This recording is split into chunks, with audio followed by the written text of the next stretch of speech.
प्यारे दोस्तों, आप सभी का बहुत बहुत स्वागत है आज की क्लास में। आज से जो है मैं हिंदी साहित्य इतिहास लेखन से जो है प्रैक्टिस सेट लाई हूँ, है ना। आज से जो मैं टॉपिक वाइज जो प्रैक्टिस करा रही हूँ, तो आप लोग क्लास में बने रहिएगा। जो भी भाई बहन नए हैं मेरे चैनल पे, वो चैनल को सब्सक्राइब कर लेंगे, बेल आइकन को प्रेस कर लेंगे, ताकि आने वाला हर वीडियो आपके पास आसानी से जाए। आज की क्लास में जो प्रश्नों को मैं कराऊँगी, वो एक एक प्रश्न जो है बहुत ही महत्वपूर्ण है आप सभी की परीक्षाओं के लिए। एक एक प्रश्न जो है आपकी सफलता की ओर आपको ले जाएगा, लेकिन ये आपको तभी पता चलेगा जब आप सभी प्रश्नों को सॉल्व करिएगा। ठीक है, आप लोग जो है सभी प्रश्नों को ज़रूर सॉल्व करेंगे, तभी आपको पता चलेगा कि प्रश्न का लेवल क्या है, प्रश्न कैसे आते हैं। ठीक है, और मैं एक एक प्रश्न का जो है डिटेल बताते हुए चलूँगी, तो आप सभी जो अभी तक पढ़ते आए हैं बहुत अच्छे से रिवाइज हो जाएगा। ठीक है, तो आज से जो है मैं टॉपिक वाइज जो है प्रैक्टिस करा रही हूँ, तो आप लोग क्लास में बने रहिएगा। जो भाई बहन नए हैं चैनल पे, वो चैनल को सब्सक्राइब कर लेंगे, और प्लीज़ आप लोग जो है लाइक कर दीजिएगा, कमेंट करिएगा कि क्लास कैसी रही। ठीक है, चलिए देखते हैं आज का पहला प्रश्न। पहला प्रश्न है, गारसा दतासी का ग्रंथ इस्तवार दलाल लिटरेचर एंदुई ये हिंदुस्तानी का दूसरा संस्करण कब आया था? राइट आंसर क्या होगा? क्वेश्चन नंबर 1 का ध्यान दीजिएगा। इस्तवार दलाल लिटरेचर एंदुई ये हिंदुस्तानी किसका ग्रंथ है? तो गारसा दतासी का ग्रंथ है। पूछा जा रहा है कि दूसरा संस्करण जो है कब प्रकाशित हुआ था? 1871 में, 1872 में, 1971 में या 1973 में? आप सभी को पता है कि इस्तवार दलाल लिटरेचर हिंदुई हिंदुस्तानी जो है 2 भागों में है। ठीक है, एक बात है आप लोग ध्यान रखिएगा, इसके जो हैं 2 भाग हैं। ठीक है, प्रथम भाग, ठीक है, प्रथम भाग का जो है प्रकाशन कब हुआ था? तो 1839 में। और द्वितीय भाग का प्रकाशन कब हुआ था? तो आप लोग ध्यान रखिएगा 1847 में। ठीक है, 1847 में, याद रहेगा ना। पहले भाग का प्रकाशन 1839, ठीक है, और दूसरे का 47, यानी 39 में 8 जोड़ देंगे, ठीक है, प्लस कर देंगे तो 47। ऐसे इस तरीके से आपको ध्यान रहेगा। ठीक है, और इसका दूसरा जो संस्करण आया था, जो मैंने प्रश्न आप सभी से पूछा है, जो दूसरा संस्करण आया था उसको जो है 3 खंड कर दिया गया था। 3 खंड में है, ध्यान रखिएगा, याद रखिएगा, पूछा जा सकता है कि दूसरा संस्करण जो है कितने खंडों में था। तो दूसरा संस्करण जो है 3 खंडों में था। ठीक है, 3 खंडों में। प्रकाशन वर्ष पूछा जा रहा है, तो आप लोग ध्यान रखिएगा 1871 में। ठीक है, राइट आंसर हो जाएगा ऑप्शन ए, 1871 में दूसरा संस्करण आया था। आशा करती हूँ कि आप लोगों ने लिख लिया होगा, और अगर आपको ये टॉपिक आप पढ़ चुके हैं तो बहुत अच्छे से रिवाइज हो गया होगा, है ना। चलिए आगे देखते हैं। क्वेश्चन नंबर 2 देखिए। क्वेश्चन नंबर 2 क्या कह रहा है? हिंदी भाषा में लिखा गया प्रथम ऐतिहासिक ग्रंथ, हिंदी भाषा में लिखा गया प्रथम साहित्य इतिहास संबंधी ग्रंथ है। ऑप्शन ए है तजकीरा या सुराई ये हिंदी, या भाषा काव्य संग्रह, या मिश्र बंधु विनोद, या शिव सिंह सरोज। ठीक है, क्वेश्चन को ध्यान से पढ़िएगा। हिंदी भाषा में लिखा गया प्रथम साहित्य इतिहास ग्रंथ पूछा जा रहा है। ठीक है, राइट आंसर क्या होगा?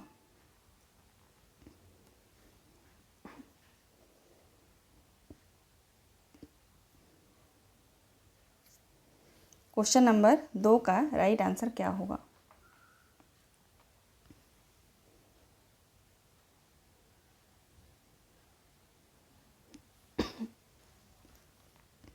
चलिए देखते हैं।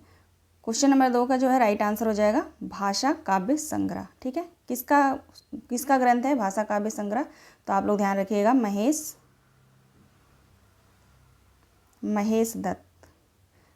दत्त शुक्ल का है। ठीक है, प्रकाशन वर्ष है 1873। ठीक है, इसका भी प्रकाशन वर्ष आप लोग ध्यान रखिएगा 1873। ये ऐसा टॉपिक है, यहाँ से प्रश्न आना अनिवार्य है, चाहे आप टीजीटी पीजीटी या अन्य किसी एग्ज़ाम का तैयारी आप कर रहे हैं हिंदी से, तो यहाँ से प्रश्न जो है पक्का आना ही आना है। ठीक है, तो आप लोग ध्यान रखिएगा। ठीक है, चलिए राइट आंसर हमारा हो जाएगा ऑप्शन बी।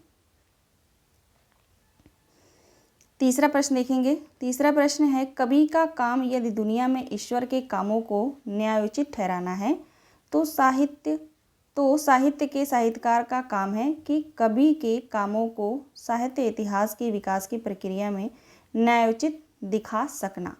प्रस्तुत कथन किस आलोचक का है? बहुत ही महत्वपूर्ण है, बुक से है ये प्रश्न। ठीक है, इस तरह के कथन जो है 100% मैं कहती हूँ कि आना ही आना है, बुक से प्रश्न बन रहे हैं तो आएगा ही आएगा। ठीक है, तो एक एक जो मैं यहाँ पे कथन बता रही हूँ, इसको आप लोगों को न पता हो तो लिख लीजिएगा। ठीक है, राइट आंसर क्या होगा क्वेश्चन नंबर 3 का।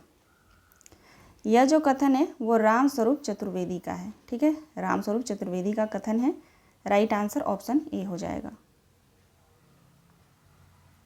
चलिए देखते हैं अगला प्रश्न। प्रश्न नंबर 4 देखिए। प्रश्न नंबर 4 है, इस्तवार दलाल त्रितुर एंदुई हिंदुस्तानी ग्रंथ के संबंध में असंगत बताइए। ठीक है, अब इस ग्रंथ के संबंध में जितने भी तथ्य हैं मैंने लिया है। ठीक है, ध्यान से सभी एक एक लाइन को आप लोग पढ़ेंगे, मेरे साथ देखेंगे। ठीक है, असंगत है आपको, अगर आप इस टॉपिक को पढ़े हैं बहुत अच्छे से आप जान जाएंगे कि असंगत कौन सा है। चलिए ऑप्शन ए देखेंगे, इसमें उर्दू और हिंदी के 738 कवियों का विवरण और उनके अंग्रेजी वर्ण क्रम से दिया गया है। ठीक, ऑप्शन बी देखेंगे, इसे ब्रिटेन और आयरलैंड की प्राच्य साहित्य अनुवादक समिति की ओर से पेरिस में प्रकाशित किया गया था। ऑप्शन सी देखेंगे, इस ग्रंथ में काल विभाजन और नामकरण का भरपूर प्रयास किया गया है। ऑप्शन डी देखेंगे, इस ग्रंथ का हिंदी अनुवाद हिंदुई साहित्य का इतिहास शीर्षक से डॉक्टर लक्ष्मी नारायण सागर वारसराय ने किया था। ऑप्शन ई है, यह ग्रंथ 2 भागों में विभाजित है। 2 भागों में विभाजित है, मैंने पहले ही बता दिया। ठीक है, तो आप लोग के माइंड में आ गया होगा कि असत्य कथन जो है इसमें कौन सा है। ठीक है, देखिए यहाँ पे असत्य कथन जो है ऑप्शन सी हो जाएगा। इस ग्रंथ में काल विभाजन और नामकरण का भरपूर प्रयास किया गया है, ये लिखा गया ना, लेकिन नहीं किया गया है। भरपूर प्रयास जो है नहीं किया गया है, यहाँ पे नहीं किया गया। ठीक है, नहीं किया गया, किया गया है मैंने दिया है, तो ये जो है राइट आंसर हो जाएगा क्योंकि ये असत्य है। ठीक है, और देखेंगे ऑप्शन डी को एक बार कि इस ग्रंथ का हिंदी अनुवाद जो है हिंदुई साहित्य का इतिहास शीर्षक से किसने किया था। ये भी एक एक पॉइंट जो है क्वेश्चन है। ठीक है, ध्यान रखिएगा आप लोग। ठीक है, तो हिंदुई साहित्य का इतिहास शीर्षक से इसका जो है हिंदी अनुवाद किसने किया था, तो डॉक्टर लक्ष्मी सागर वारसराय ने। और कब किया था, तो 1952 में, 1952 में। ठीक है, डेट भी आप लोग ध्यान रखिएगा। ठीक है, इस एक एक लाइन को आप लोग पढ़ लेंगे। आप सभी को पता होगा कि इसमें जो है 38 कवियों का विवरण जो है दिया गया है और अंग्रेजी वर्ण जो है क्रम से जो है सभी के नाम दिए गए हैं। ठीक है, आगे देखिए अगला प्रश्न है, ब्रज का कृष्ण संप्रदाय हिंदी साहित्य के इतिहास का काल विभाजन और नामकरण करते हुए उपयुक्त नामकरण निम्नलिखित में से किस साहित्यकार ने सुझाया है। रामचंद्र शुक्ल ने, ग्रियर्सन ने, यहाँ पे ग्रियर्सन होगा। ठीक है, ग्रियर्सन ने, या रामकुमार वर्मा ने, या मिश्र बंधुओं ने। प्रश्न को आप ध्यान से पढ़िए। प्रश्न है, ब्रज का कृष्ण संप्रदाय हिंदी साहित्य के इतिहास का काल विभाजन और नामकरण करते हुए उपयुक्त नामकरण निम्नलिखित में से किस साहित्यकार ने सुझाया है। आप सभी को पता होगा कि जॉर्ज ग्रियर्सन का काल विभाजन जो है कितने नाम है, 11 नाम है। कौन कौन से हैं, तो पहला जो है चारण काल है। ठीक है, पहला जो है चारण काल। ठीक है, चारण काल 700 है ना, मेरे ख्याल से 700 से लेकर 1300 ईस्वी, 700 से लेकर 1300 ईस्वी है। ठीक है, उसके बाद 15वीं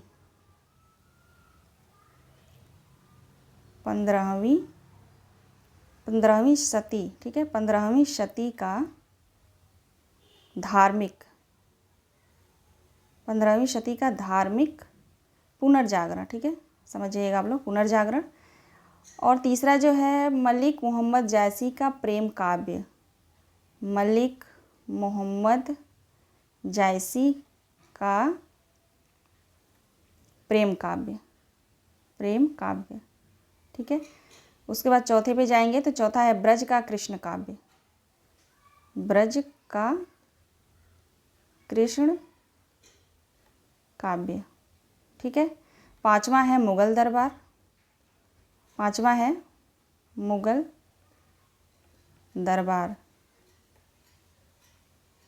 मुगल दरबार। ठीक है, और छठा है तुलसीदास।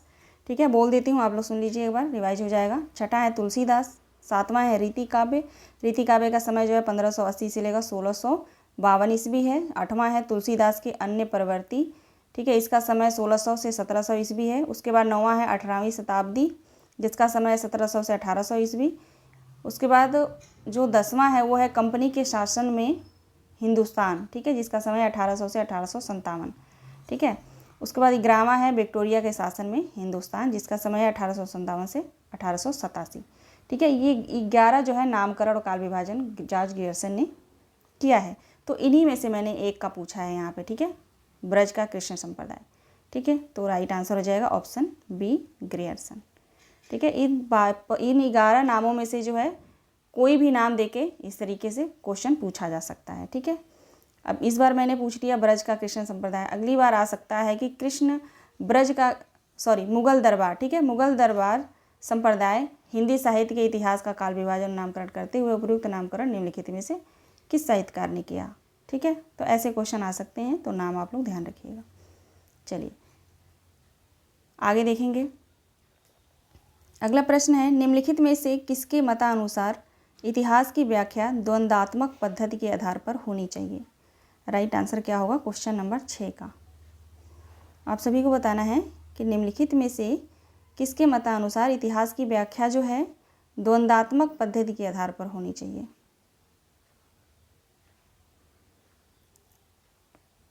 राइट आंसर हो जाएगा हीगल, ठीक है। ये हीगल का कथन है, ठीक है। क्या कहते हैं कि इतिहास की जो व्याख्या उन्होंने द्वंद्वात्मक आधार पर माना है, ठीक है। तो राइट आंसर हीगल हो जाएगा। हीगल का एक और कथन है, मैंने उससे क्वेश्चन लिया है, अभी देखेंगे आगे।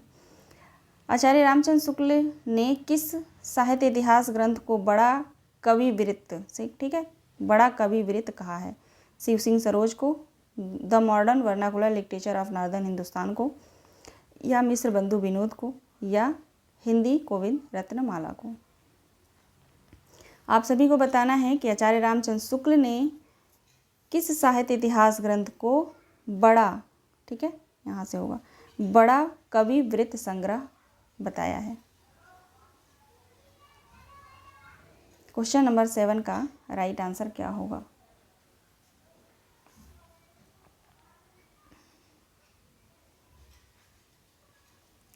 इसमें से सबसे बड़ा आप लोगों को क्या दिख रहा है जो मैंने ऑप्शन दिया है, ठीक है, modern vernacular literature of northern Hindustan, है ना, बड़ा यही दिख रहा है। राइट आंसर यही हो जाएगा, ठीक है। इस तरीके से आप लोग ध्यान रखिएगा। अगर क्वेश्चन आता है बड़ा कवि वृत्त संग्रह किसके इतिहास ग्रंथ को कहा है शुक्ल जी ने, तो जॉर्ज ग्रियर्सन का जो ग्रंथ है the modern vernacular literature of northern Hindustan, ठीक है। और शिव सिंह सरोज के ग्रंथ को इन्होंने क्या कहा है, तो कवि वृत्त संग्रह कहा है, ठीक है, कवि वृत्त संग्रह। मिश्र बंधुओं को जो है बड़ा भारी वृत्त संग्रह, ठीक है, बड़ा भारी या प्रचंड कह लीजिए, बड़ा भारी कवि वृत्त संग्रह, ठीक है, ध्यान रखिएगा। ओके। और हिंदी गोविंद माला जो है श्याम सुंदर दास का है ग्रंथ, ठीक है। चलिए, तो राइट आंसर हो जाएगा ऑप्शन बी। अभी जो मैंने इस क्वेश्चन को मैंने बताया, बहुत अच्छे से आप लोग तीनों का नाम ध्यान रखिएगा कि तीनों को क्या कहा है। इसको कवि वृत्त संग्रह कहा है, और द मॉडर्न वर्नाकुलर को क्या कहा है, तो बड़ा कवि वृत्त संग्रह, और मिश्र बंधु विनोद के ग्रंथ को क्या कहा है, बड़ा भारी कवि वृत्त संग्रह, ठीक है। पूछा जाता है, ये ध्यान रखेंगे आप लोग। क्वेश्चन नंबर 8 देखेंगे। हिंदी साहित्य लेखन की कितनी पद्धतियाँ मानी गई हैं। आप सभी को बताना है कि हिंदी साहित्य लेखन की कितनी पद्धतियाँ मानी गई हैं। राइट आंसर हो जाएगा 4, ऑप्शन डी जो है राइट आंसर होगा। 4 पद्धतियाँ मानी गई हैं। कौन कौन सी, तो पहला है वर्णानुक्रम पद्धति, ठीक है। दूसरा है कालानुक्रम पद्धति। तीसरा हो जाएगा वैज्ञानिक पद्धति, और चौथा है विधेयवादी पद्धति।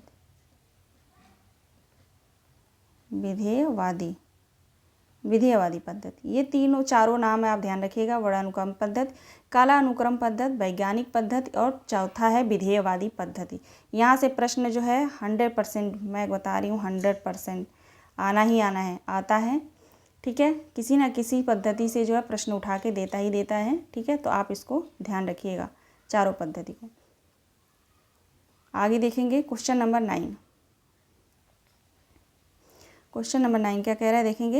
हिंदी साहित्य के इतिहास लेखन के किस पद्धति के अनुसार इतिहास लेखन सिर्फ तथ्य संकलन ही नहीं बल्कि उसकी व्याख्या एवं विश्लेषण की भी मांग करता है, अतः इस पद्धति को अपरिपक्व भी माना जाता है। ठीक है, अब ये किस पद्धति के बारे में जो है ये डेफिनेशन मैंने लिखा है, आप लोग बताइए। क्वेश्चन मैंने पूछा है किस पद्धति के बारे में ये जो है कहा जा रहा है, वैज्ञानिक पद्धति, विधेयवादी पद्धति, ये विधेय होगा, विधेयवादी पद्धति या वर्णानुक्रम या कालानुक्रम पद्धति।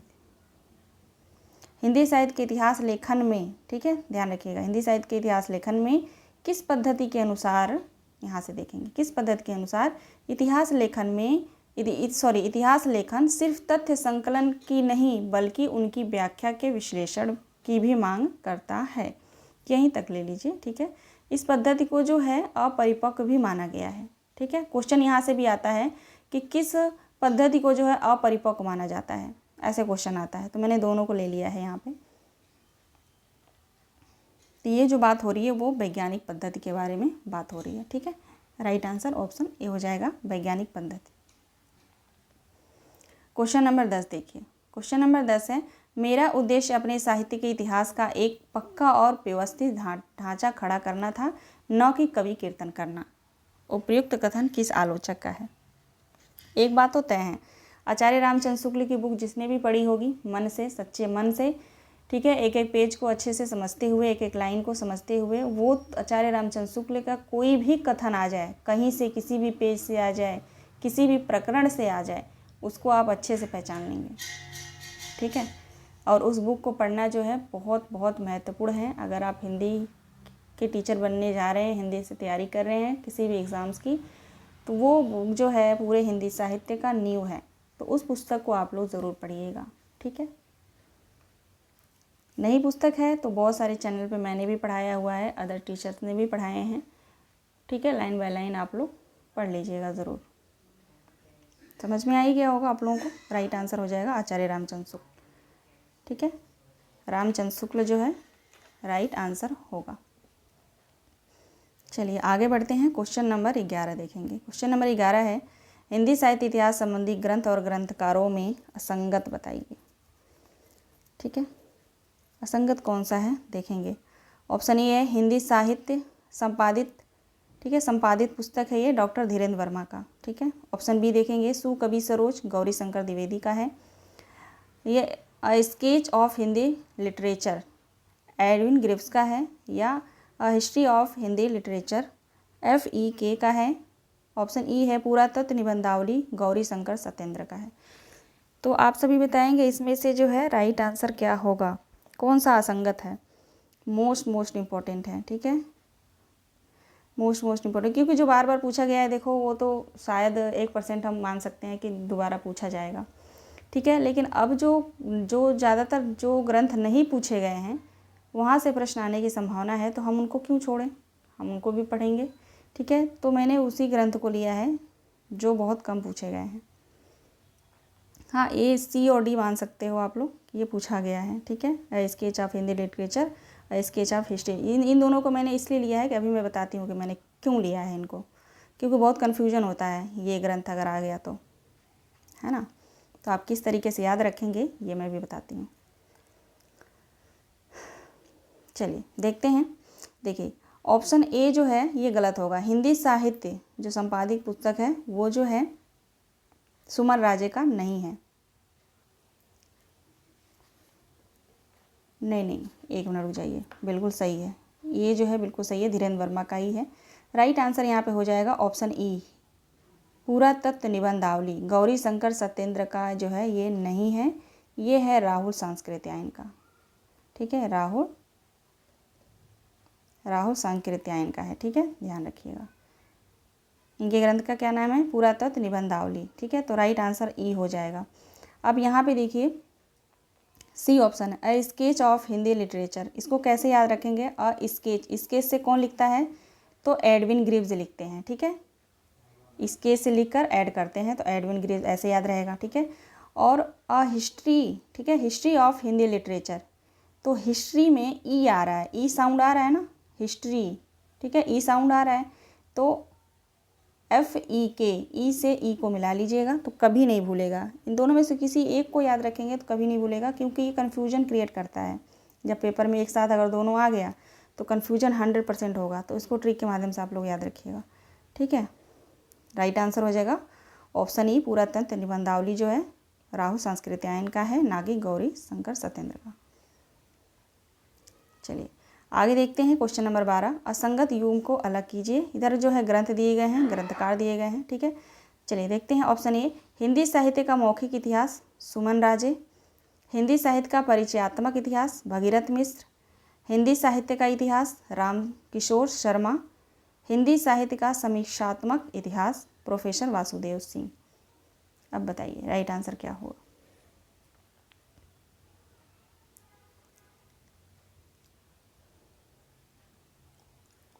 देखिए राइट आंसर हो जाएगा यहाँ पे हिंदी साहित्य का मौखिक इतिहास जो है सुमन राजे का नहीं है, ठीक है। तो किसका है? सुमन राजे का नहीं है तो किसका हो जाएगा यहाँ पे? ये हो जाएगा नीलाभ का, ठीक है। नीलाभ, ये जो ग्रंथ है नीलाभ का है। बाकी सुमन राजे का है हिंदी साहित्य का आधा इतिहास। अगर आधा रहता, आधा इतिहास सुमन राजे हो जाता, लेकिन मौखिक इतिहास है तो मौखिक रूप से कौन बोलते हैं? नीलाभ बोलते हैं, ऐसे ध्यान रखिएगा। बाकी हिंदी साहित्य का परिचयात्मक इतिहास बहुत कम पूछा गया है, ध्यान रखिएगा आप लोग। किसका है? भगीरथ मिश्र का है। हिंदी साहित्य का इतिहास राम किशोर शर्मा का है, ठीक है। हिंदी साहित्य का इतिहास राम किशोर शर्मा का है। इसका प्रकाशन वर्ष है 2019, हाल ही का है यह ग्रंथ, ठीक है। क्योंकि हिंदी साहित्य के इतिहास से कम 10 ग्रंथ हैं, 10 से 15 ग्रंथ हैं, ठीक है। तो जिसमें से 10-15 आपको याद करने की ज़रूरत नहीं है। मोस्ट इम्पॉर्टेंट जो है 4-5 हैं, ठीक है, उनको आप लोग याद रखिएगा। बाकी आचार्य रामचंद्र शुक्ल की पुस्तक जो है हिंदी साहित्य का, सबको याद है, 1929 डेट भी सबको याद होगा, है ना। लेकिन ये हाल ही में लिखा गया है 2019 में, इसको आप लोग ध्यान रखिएगा। हिंदी साहित्य का इतिहास जो राम किशोर शर्मा का है, ठीक है। और बात करते हैं हिंदी साहित्य का परिचयात्मक इतिहास। इसका जो प्रकाशन वर्ष है, इसका प्रकाशन वर्ष है 2010, ठीक है, 2010। यहाँ लिख देती हूँ, रुकिए। इसका हो जाएगा 2019 और परिचयात्मक इतिहास का हो जाएगा 2010, ठीक है। और नीलाभ का जो है, ठीक है, हिंदी साहित्य का मौखिक इतिहास नीलाभ का है ना, इसका प्रकाशन वर्ष है 2004 ही है ना, 2004 में है, ठीक है। और हिंदी साहित्य का समीक्षात्मक इतिहास जो है 1993 में है, 1993 में, ठीक है। तो प्रकाशन वर्ष भी आप लोग ध्यान रखिएगा, ठीक है। राइट आंसर ऑप्शन ए हो जाएगा। ये जो ग्रंथ है नीलाभ का है। आगे देखिए, अगला प्रश्न देखेंगे। डॉक्टर राम कुमार वर्मा का काल विभाजन एवं नामकरण जो है संधि काल का समय जो है आप सभी को बताना है। डॉक्टर राम कुमार वर्मा का जो काल विभाजन एवं नामकरण है उसमें जो है संधि काल का समय पूछा है मैंने, बताएंगे आप लोग संधि काल का जो है समय क्या है।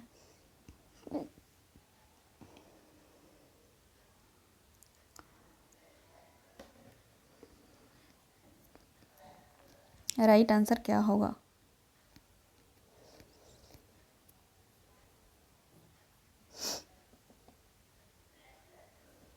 चलिए देखते हैं। राइट आंसर हो जाएगा ऑप्शन ए, 750 से लेकर 1000, ठीक है। संवत में समय है ये, ठीक है, चारण काल का है। और बाकी 1000 से लेकर 1775 जो है ये हो जाएगा चारण काल का, ठीक है। ये तो हो गया संधि काल का, ये हो जाएगा चारण काल। दोनों आप लोग याद रखेंगे, ठीक है।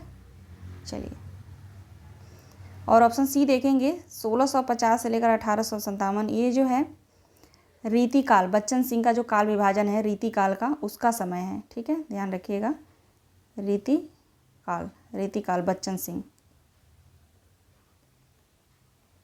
सिंह का जो काल विभाजन है उसका समय मैंने ले लिया है यहाँ पे, मैंने सोचा बता दूँ, ठीक है। 1650 से लेकर 1857 संवत में भी है, ठीक है। तो हमारा राइट आंसर हो जाएगा क्वेश्चन के हिसाब से ऑप्शन ए। समझ आ रहा है ना जो मैं समझा रही हूँ आप लोगों को प्रश्न को, ठीक है। क्योंकि कम प्रश्न हो लेकिन उसमें एक प्रश्न में कई सारे प्रश्नों को मैं समझाते हुए चलूँगी, ठीक है। ऐसा नहीं है कि 100 प्रश्न ले लूँ और प्रश्न धड़ाधड़ कराती चली जाऊँ, 100% आपको जो उसमें से याद नहीं होगा, ठीक है, लेकिन कम प्रश्नों को समझते हुए चलिए अच्छे से, तो बहुत अच्छे से याद रहेगा, ठीक है। देखिए क्वेश्चन नंबर 14 देखेंगे। हिंदी के विधेयवादी साहित्य इतिहास के आदम प्रवर्तक शुक्ल जी नहीं बल्कि ग्रियर्सन हैं। उपयुक्त कथन किस आलोचक का है? नंदुलाल वाजपेयी का, नलिन विलोचन शर्मा का, बच्चन सिंह का या डॉक्टर नगेंद्र का?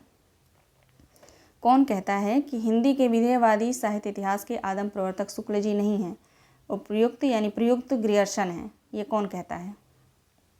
कथन को ऐसे ही अपनी लैंग्वेज में उसको तोड़ मरोड़ के जो है याद किया करिए, तो ही याद होगा। ये जो बात करते हैं वो नलिन विलोचन शर्मा जी करते हैं, ठीक है। कहते हैं कि हिंदी के विधेयवादी साहित्य इतिहास के आदम प्रवर्तक शुक्ल जी नहीं हैं। कौन है? तो ग्रियर्सन है, ठीक है, नलिन विलोचन शर्मा। आगे बढ़ेंगे। अगला प्रश्न देखिए। हिंदी में साहित्य इतिहास लेखन का सर्वाधिक लोकप्रिय पद्धति कौन सी रही है? चारों पद्धति यहाँ पे देख सकते हैं। सबसे लोकप्रिय पद्धति जो है कौन सी मानी गई है? तो विधेयवादी पद्धति को माना गया है और इस पद्धति से प्रश्न भी आते हैं, ठीक है। इस पद्धति का जो है आचार्य रामचंद्र शुक्ल ने जो इस पद्धति को अपनाया है, ठीक है। आगे देखिए क्वेश्चन नंबर 16 देखेंगे। किसी भी साहित्य के इतिहास को समझने के लिए उससे संबंधित जातीय परंपराओं, राष्ट्रीय और सामाजिक वातावरण एवं सामायिक परिस्थितियों का अध्ययन विश्लेषण आवश्यक है। यह कथन किस पद्धति के संदर्भ में कहा गया है? ठीक है, तो आप लोग मेरी बात मानिएगा, चारों पद्धति को पूरा डिटेल में पढ़ लीजिएगा। नेट पे नई बुक है, नेट पे सर्च करिए, तुरंत आ जाएगा, ठीक है। और चारों पद्धति को पढ़ लीजिएगा कि क्या फ़र्क है, क्या डेफिनेशन है, किसके पद्धति की क्या विशेषता है, ठीक है। ऐसे आप लोग दिमाग में रखिएगा क्योंकि इस तरह से डेफिनेशन देके क्वेश्चन पूछा गया है और नेट JRF के पेपर में तो 100% आना ही आना है, आता ही है प्रश्न यहाँ से, ठीक है।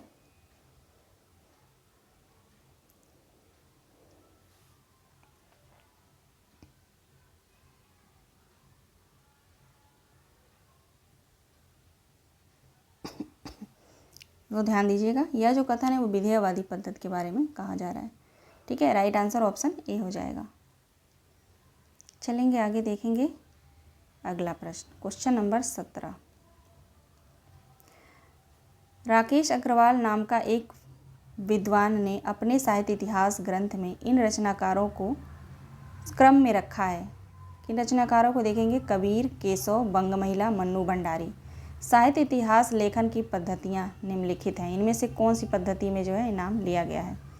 ठीक है, वर्णानुक्रम, कालानुक्रम, वैज्ञानिक पद्धति, विधेयवादी पद्धति।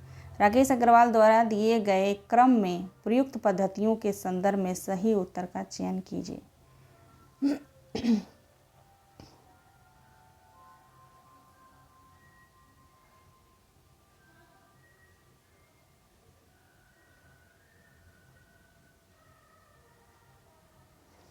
देखिए यहाँ पर राइट आंसर हो जाएगा 1 और 2 का प्रयोग, ठीक है। ऑप्शन सी 1 और 2 का प्रयोग, ये 1 और 2 का प्रयोग देखते हैं, यानी वर्णानुक्रम पद्धति और कालानुक्रम पद्धति दोनों होगा, ठीक है। ये क्वेश्चन जो मैंने वहाँ से लिया है नेट JRF में, ये क्वेश्चन आ चुका है, ठीक है। एक यही जो क्वेश्चन है मैंने वहाँ से लिया था, लेकिन बाकी सारा क्वेश्चन मैंने खुद ही बनाया है, ठीक है। तो ये राइट आंसर हो जाएगा 1 और 2 दोनों के बारे में यहाँ पे बात हो रही है कि राकेश अग्रवाल नाम के एक विद्वान हैं जिन्होंने अपने साहित्य इतिहास ग्रंथ में इन रचनाकारों को क्रम में रखा है। कबीर, केशव, बंग महिला, मन्नू भंडारी। साहित्य इतिहास लेखन की कौन सी पद्धति में निम्नलिखित में कौन सी पद्धति है? तो वर्णानुक्रम पद्धति और कालानुक्रम पद्धति, ठीक है। चलिए आगे बढ़ते हैं। कोई भी क्वेश्चन में समझने में दिक्कत हो रही है तो आप लोग कमेंट के माध्यम से मुझे बताइएगा। क्वेश्चन नंबर 18 देखेंगे। निम्नलिखित रचनाओं को उनके रचनाकारों के साथ सुमेलित कीजिए। निम्नलिखित रचनाओं को उनके रचनाकारों के साथ सुमेलित कीजिए। हिंदी साहित्य की भूमिका, आप सभी को पता है हिंदी साहित्य की भूमिका हजारी प्रसाद द्विवेदी का है, हजारी प्रसाद द्विवेदी का हो जाएगा। और हिंदी साहित्य का आलोचनात्मक इतिहास जो है वो डॉक्टर राम कुमार वर्मा का है। उत्तरी भारत की संत परंपरा, संत के नाम से आप जानिएगा परशुराम चतुर्वेदी का है। ये भी एक ट्रिक है, परशुराम चतुर्वेदी का जो ग्रंथ है ये संत परंपरा, उत्तरी भारत का संत परंपरा, उधर ही रहते थे ये, ठीक है, परशुराम। और हिंदी साहित्य का दूसरा इतिहास, ये किसका है? दूसरा इतिहास लक्ष्मी सागर कह रही हूँ, दूसरा इतिहास तो बच्चन सिंह का है। बताओ, ऐसे ही मिस्टेक होता है ना, बुक है इनका, बुक में पढ़ती हूँ फिर भी मैं बोल रही हूँ लक्ष्मी सागर बरस रहा है। ठीक है, हिंदी साहित्य का दूसरा इतिहास बच्चन सिंह का है, ये हर कोई जानता है। तो राइट आंसर हो जाएगा 2 4 1 3, 2 4 1 3, ऑप्शन बी हमारा सही जवाब हो जाएगा। ठीक है, कोई दिक्कत? चलिए आगे बढ़ेंगे। अगला प्रश्न देखेंगे, रामचंद्र शुक्ल ने अपने हिंदी साहित्य के इतिहास में लिखा है, क्या लिखा है? 4 ऑप्शन दिए गए हैं यहाँ पे, इनमें से जो है सही जो है आप लोगों को कूट में प्रश्न जो है ये दिया गया है, चलिए नीचे कूट दिया होगा। ठीक है, सही कूट का चयन करना है। अब इनमें से सही क्या क्या है ये हमें पहले देख लेते हैं, फिर कूट की तरफ चलेंगे क्योंकि क्वेश्चन बड़ा है ना। अब इससे छोटा करूँगी तो दिखने में आप लोगों को जो परेशानी होगी। ऑप्शन ए देखेंगे, किसी काल विस्तार को लेकर यूं ही पूर्व और उत्तर नाम देकर 2 हिस्से कर डालना ऐतिहासिक विभाग नहीं कहला सकता। क्या ये सही है? पुस्तक पढ़े हैं आप लोग, क्या ये सही है? 100% सही है, बिल्कुल सही है।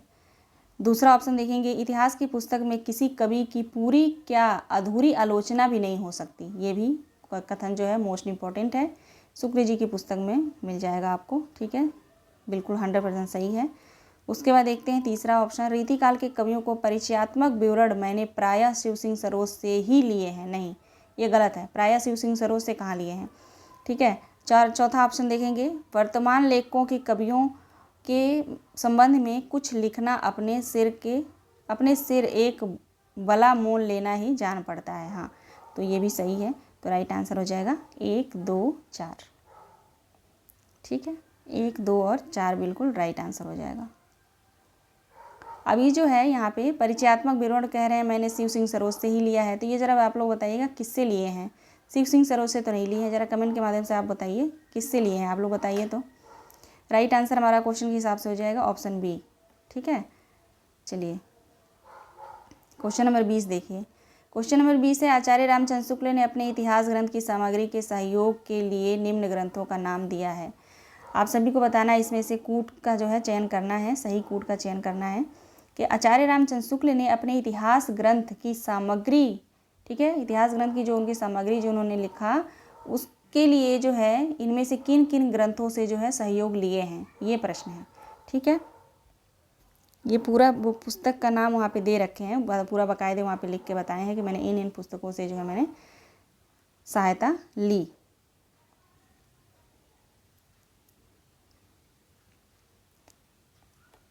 चलिए देख लेते हैं।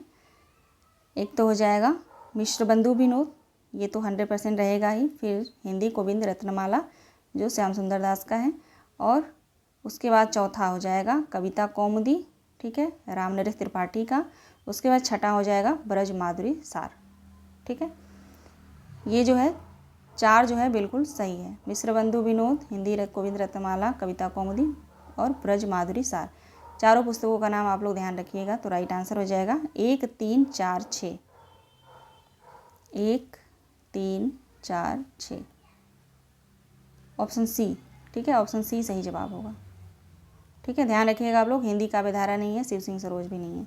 ओके, क्वेश्चन नंबर 21 देखेंगे, शिव सिंह सरोज ग्रंथ के संबंध में असंगत बताइए।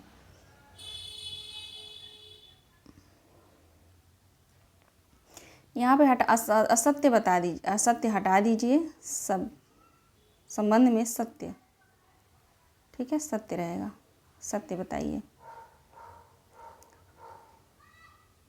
देखेंगे ऑप्शन ए, यह ग्रंथ 1883 ईस्वी में नवल किशोर प्रेस द्वारा लखनऊ से प्रकाशित हुआ, बिल्कुल सही है। ऑप्शन बी है, इसमें वर्णानुक्रम पद्धति का प्रयोग किया गया है, ये भी सही है। इस ग्रंथ को हिंदी साहित्य के इतिहास का प्रस्थान बिंदु कहा गया है, मोस्ट इम्पॉर्टेंट। ठीक है, एक एक पॉइंट जो है प्रश्न है, चाहती तो मैं इसको 4 प्रश्न बना नहीं देती, है ना, पूछ देती कि शिव सिंह सरोज ग्रंथ का जो है कहाँ से प्रकाशित हुआ था, किस वर्ष में प्रकाशित हुआ था। ठीक है, इस ग्रंथ में किस पद्धति का प्रयोग हुआ है। ठीक है, इस ग्रंथ को हिंदी साहित्य का क्या कहा जाता है, हिंदी जैसे यहाँ पे पूछा है मैंने, ठीक है, लिखा है प्रस्थान बिंदु कहा जाता है ना। तो प्रश्न बनाने के लिए बहुत सारे प्रश्न बन सकते हैं, लेकिन कोई फ़ायदा नहीं है उसका। ठीक है, एक जगह आपको संपूर्ण तथ्य मिल जाए किसी ग्रंथ के बारे में तो वो ज़्यादा बेटर है ना। तो ऑप्शन डी यहाँ पे राइट आंसर हो जाएगा, उपर्युक्त सभी। ठीक है, ध्यान रख दीजिएगा आप लोग। एक ए और बी पॉइंट तो सभी को पता होगा, लेकिन इस ग्रंथ को हिंदी साहित्य का इतिहास का प्रस्थान बिंदु भी कहा जाता है। ये बहुत कम विद्यार्थी बहुत डीप में पढ़ेंगे तो आप पढ़ पाएंगे, तो इसको आप लोग लिख लीजिएगा। क्वेश्चन नंबर 22 देखेंगे, मिश्र बंधु विनोद ग्रंथ का चौथा भाग कब प्रकाशित हुआ था। आप सभी को बताना है कि मिश्र बंधु विनोद का चौथा भाग जो है कब प्रकाशित हुआ था। मिश्र बंधु विनोद में 4 भाग हैं, चार भागों में है। ठीक है, 1 से लेकर 30, ठीक है 30 कह रही हूँ, 1 से लेकर 3 भाग जो है 1913 में प्रकाशित हुआ था, और इसका जो चौथा भाग आया था वो प्रकाशित हुआ था 1934 में। ठीक है, 1 से लेकर 3, ठीक है 1 से लेकर 3 भाग जो है 1913 में प्रकाशित हुआ था। ठीक है, और जो चौथा भाग जब आया तो वो प्रकाशित हुआ 1934 में। ठीक है, तो ऑप्शन बी हमारा क्वेश्चन के हिसाब से ऑप्शन बी राइट आंसर होगा, 1934। चलिए क्वेश्चन नंबर 23 देखिएगा, हिंदी साहित्य का आलोचनात्मक इतिहास ग्रंथ का प्रकाशन वर्ष बताइए। हिंदी साहित्य का आलोचनात्मक इतिहास ग्रंथ किसका है, डॉक्टर राम कुमार वर्मा का है। प्रकाशन वर्ष क्या होगा।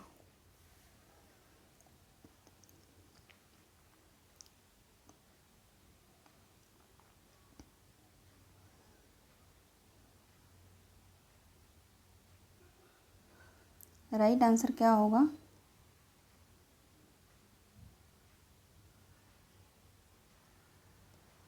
एक मिनट रुक जाइए आप लोग।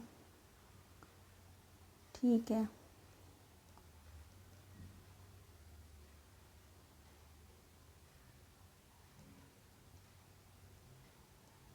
हाँ जी बताएंगे। हिंदी साहित्य का आलोचनात्मक इतिहास ग्रंथ का प्रकाशन वर्ष क्या है। राइट आंसर हो जाएगा 1938। ऑप्शन ए बिल्कुल सही जवाब है। ठीक है, किसका है तो डॉक्टर राम कुमार वर्मा का।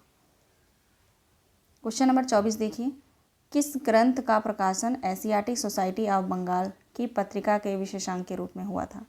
हिंदी साहित्य की भूमिका का, कि हिंदी साहित्य का आदिकाल, या हिंदी साहित्य का वैज्ञानिक इतिहास का, या the modern vernacular literature of northern Hindustan का।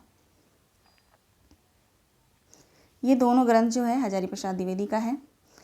हिंदी साहित्य का वैज्ञानिक इतिहास जो है गणपत चंद्रगुप्त का है। ठीक है, राइट आंसर हमारा हो जाएगा option D, the modern vernacular literature of northern Hindustan का जो है प्रकाशन एशियाटिक सोसाइटी ऑफ बंगाल की पत्रिका के विशेषांक के रूप में हुआ था। यह बात आप लोग ध्यान रखेंगे, तो राइट आंसर ऑप्शन डी हो जाएगा। आगे देखिए, अगला प्रश्न है, उत्तरी भारत का साध परंपरा किस आलोचक का ग्रंथ है। उत्तरी भारत का आर्ध परंपरा, आर्ध होगा यहाँ पे,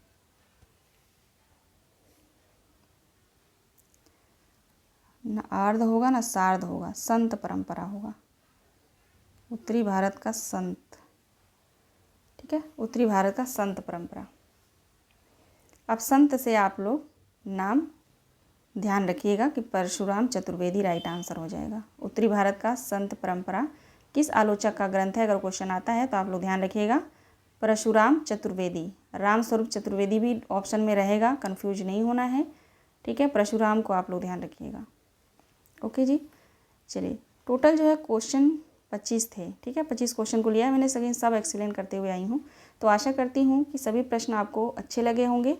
अच्छे लगने का मतलब नहीं है, ठीक है, याद होने चाहिए सभी प्रश्न। इन प्रश्नों को आप लोग नोट डाउन करते चलिएगा, लिख लीजिएगा ज़रूर। नहीं लिख पा रहे हैं तो मुझे टेलीग्राम चैनल पे आप लोग बताइएगा, मैं क्वेश्चन सारा जो है आंसर के साथ जो है सेंड कर दूँगी। आप लोग डाउनलोड करके रख लीजिएगा, रिवाइज़ करते रहिएगा। ठीक है, क्योंकि जब तक आप लोग प्रश्नों के साथ बिज़ी नहीं रहेंगे, प्रश्न को सॉल्व नहीं करेंगे, तो थ्योरी पढ़ के भी आप लोग जो है मुश्किल हो जाएगा क्वेश्चन को सॉल्व करना। ठीक है, तो आप थ्योरी को पढ़िए, कंटेंट पढ़िए, उसके बाद क्वेश्चन को सॉल्व करिए। मैं हूँ ना, मैं सॉल्व करा रही हूँ, टॉपिक वाइज सारा सिलेबस करा दूँगी मैं, टेंशन लेने की ज़रूरत नहीं है। ठीक है, लेकिन 100% आपको अपना देना होगा। ठीक है, चलिए मिलते हैं नेक्स्ट वीडियो में। आप सभी दोस्तों का बहुत बहुत धन्यवाद। अपना ख्याल रखिएगा आप लोग, और अपनी पढ़ाई कंटिन्यू करते रहिएगा। और हाँ, क्लास पसंद आए तो लाइक सब्सक्राइब ज़रूर कर दीजिएगा आप लोग। ठीक है, कमेंट करिएगा कि क्लास कैसी रही।